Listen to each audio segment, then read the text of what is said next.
Bonjour à toutes et à tous, c'est RK. Aujourd'hui, on se retrouve dans la cinquième partie du cours sur la convexité. Donc aujourd'hui, nous allons nous intéresser à une démonstration fondamentale. Rentrons maintenant dans le vif du sujet.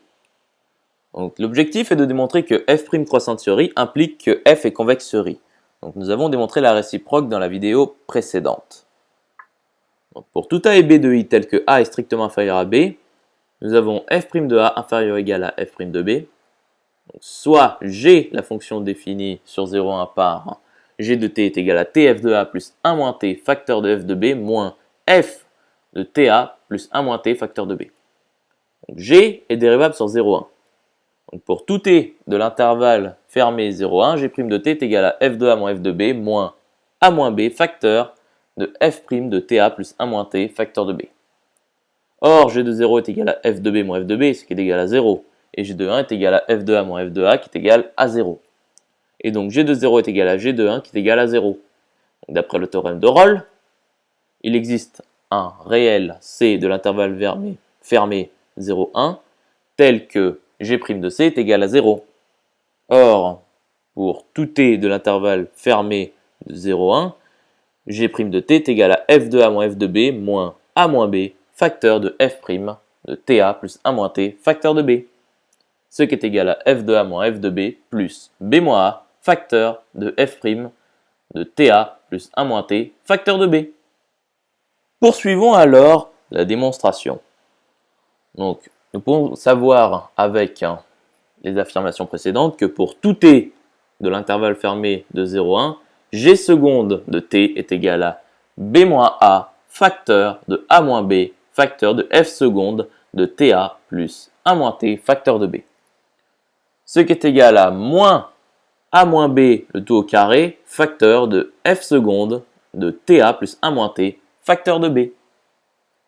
Or, a est inférieur ou égal à ta plus 1 moins t facteur de b, ce qui est inférieur ou égal à b.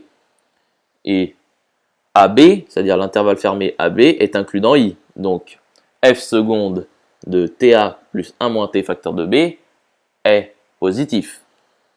Ce qui équivaut donc à a moins b le tout au carré facteur de f seconde de ta plus 1 moins t facteur de b est positif.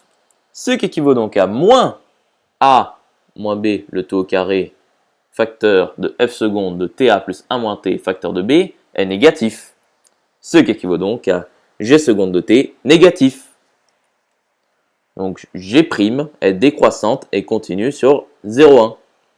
Et d'après le corollaire du théorème des valeurs intermédiaires, il existe une unique solution C de g' de t égale 0 dans 0,1. Donc g' de t est positif sur 0C et g' de t est négatif sur C1. Donc g est croissante sur 0C et décroissante sur C1. Or, g de 0 est égal à g de 1 qui est égal à 0. Donc, pour tout t de l'intervalle fermé 0, 1, g de t est positif. Ce qui équivaut donc à tf de a plus 1 moins t facteur de f de b moins f de ta plus 1 moins t facteur de b est positif. Ce qui équivaut donc à f de ta plus 1 moins t facteur de b est inférieur ou égal à tf de a plus 1 moins t facteur de f de b. Donc f est convexe sur i. Nous pouvons alors en conclure que f est convexe sur i si et seulement si f' est croissante sur i. J'espère que cette vidéo vous aura plu et vous sera utile. On se retrouve dans la 6e partie.